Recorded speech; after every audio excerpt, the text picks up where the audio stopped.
انسانیت، ہیومینٹی، یہ تو جیسے ختم ہی ہو گئی ہے.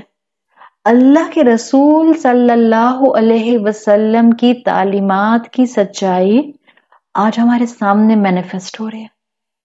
So we have to be very careful. We have to be very alert. We have to be conscious کہ ہم نے ان چیزوں کو کس طرح سے انٹرنلائز کرنا ہے.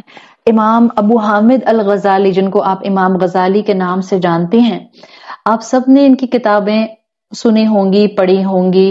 دیکھیں، ایک بات میں یہاں ابھی کوٹ کر دوں، اس لیے کہ ظاہر جب آپ فیس بک پر پڑھا رہے ہوتے ہیں تو بعض اوقات بہت سے ایسے لوگ بھی ہوتے ہیں جو آپ کو پیچھے بیک گراؤنڈ سے سنتے ہوئے نہیں آ رہے ہوتے. سو دے یوزلی گیٹ ورڈ کہ پتہ نہیں پڑھانے والے کا عقیدہ درست ہے یا نہیں ہے. And it is there right. I have a strong belief, اور یہ میں نے الحمدللہ استادوں سے ہی سیکھا ہے، علم سے سیکھا ہے، قرآن سے سیکھا ہے، اللہ کے رسول صلی اللہ علیہ وسلم کی سیرت سے سیکھا ہے. اور وہ کیا کہ دیکھیں، جتنے بھی اسکالرز تھے جو گزر چکے یا جو آج ہیں، جتنے بھی شیخ ہیں، جتنے بھی مفتی حضرات ہیں، all are respectable. جتنے مفسر قرآن گزرے ہیں all are respectable. They were all human. وہ اللہ کے رسول اور نبی نہیں تھے. کسی بات کو انٹرپریٹیشن میں غلطی کر سکتے ہیں. سو اگر ایک انسان سے کوئی ایک غلطی ہو گئی، میرا کوئی استاد ہے، اس کو کسی ایک بات کو سمجھنے میں غلطی ٹھوکر لگ سکتی ہے. It does not mean کہ میں ان کا ادب چھوڑ دوں. It does not mean کہ اب جو ان کی باقی ساری ٹیچنگز ہیں، ان کی باقی محنت ہے، میں اس کو null and void کر دوں اور میں کہوں کہ نہیں، chapter is closed, now I cannot listen to you. This is not the mindset Islam is teaching us. جتنا ٹالرنس، جتنی حکمت، جتنا حلم، جتنی میچورٹی اسلام سکھاتا ہے، رسول اللہ صلی اللہ علیہ وسلم کا کردار سکھاتا ہے، ہم مسلمان ایسا نہیں کر سکتے. So please keep one frame of mind very clear from my and. میں کوشش کرتی ہوں کہ میں ہر اس استاد کو شیئر کر دوں اس کی وہ بات جو عقیدے کے ساتھ حساب سے بالکل قرآن اور سنت کے مطابق ہے اور وہ شریعت کے دائرے کے اندر ہے. جہاں اس استاد نے ٹھوکر کھائی ہے، اللہ مجھے اس ٹھوکر کو ملٹیپلائی کرنے سے بچائے. ہاں ڈیفینیٹلی آپ یہ کام لے مین سے نہیں ایکسپیکٹ کرتے ہیں. سو اگر کسی کے ذہن میں یہ سوال آتا ہے کہ انہوں نے امام ابو حامد الغزالی کو کہاں اور کیوں کوٹ کیا، so please keep one thing in mind. الحمدللہ جو ان کے صحیح ایسپیکٹ ہیں، آئی لو دوز ایسپیکٹس.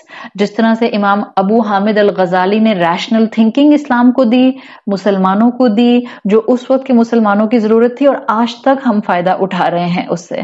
جو پارٹ بالکل شریعت کے دائرے میں ہے، میں ہمیشہ اس کو آگے کوٹ کرنے میں کوئی مذائقہ نہیں سمجھتی، اور اللہ سے مدد مانگتے ہوئے کہ اللہ حق بتانے والوں میں شامل رکھے، اللہ عقیدے کی درستگی کے ساتھ بات کرنے والوں میں شامل رکھے، استادوں اور جتنے بھی شیوخ اور مفسر قرآن ہیں ان کے ادب اور رسپیکٹ کے ساتھ. تو میں امام ابو حامد الغزالی کا کوٹ آپ کے سامنے رکھ رہی ہوں.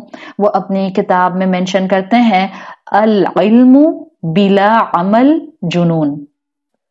وہ کہتے ہیں علم عمل کے بغیر انسان کو انسینٹی کی طرف لے جاتا ہے. العلم بلا عمل جنون.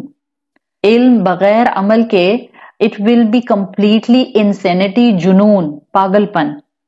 بیکاز علم کو اگر آپ نے عمل کے پہیے میں چلانا نہیں شروع کیا، so this will be stagnant، بدبو آنے لگ جائے گی، کبر آ جائے گا، علم کے ساتھ تکبر آ جائے گا، اور یہی ریا آتی ہے. اور امام غزالی لکھتے ہیں، والعمل بغیر علم لا یکون. اور عمل کرنے کا کوئی علم کے بغیر سوچے، یعنی قرآن اور حدیث کی تعلیمات کے بغیر ہم نیکیاں ڈیرائیو کرنے لگ جائیں، اٹس کمپلیٹلی امپاسبل. والعمل بغیر علم لا یکون. عمل تو بغیر علم کے ہوتا ہی نہیں ہے.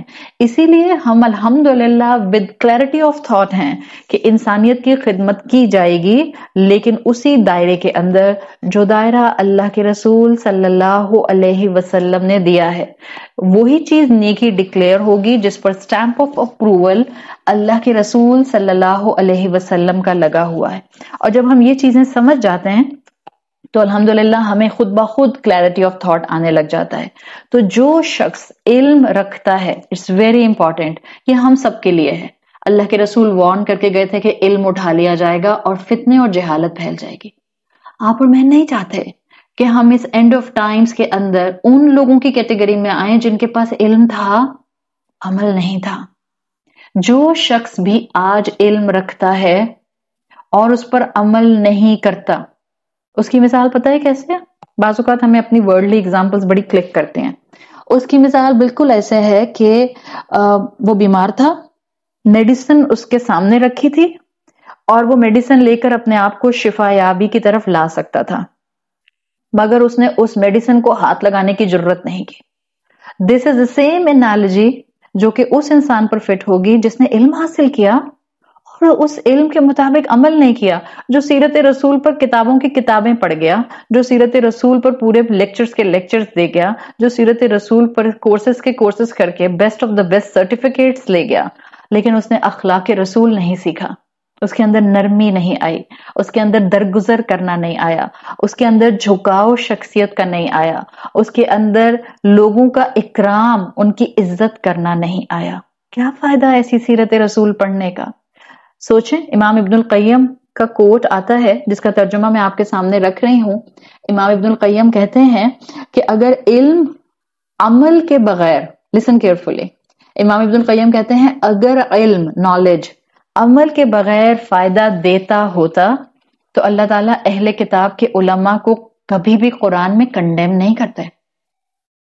آپ پڑھیں قرآن اور اپنے سے پچھلی نیشن کو دیکھیں، اہل کتاب کو، اللہ نے ان کے علماء کو کتنا کنڈیم کیا ہے. کیوں؟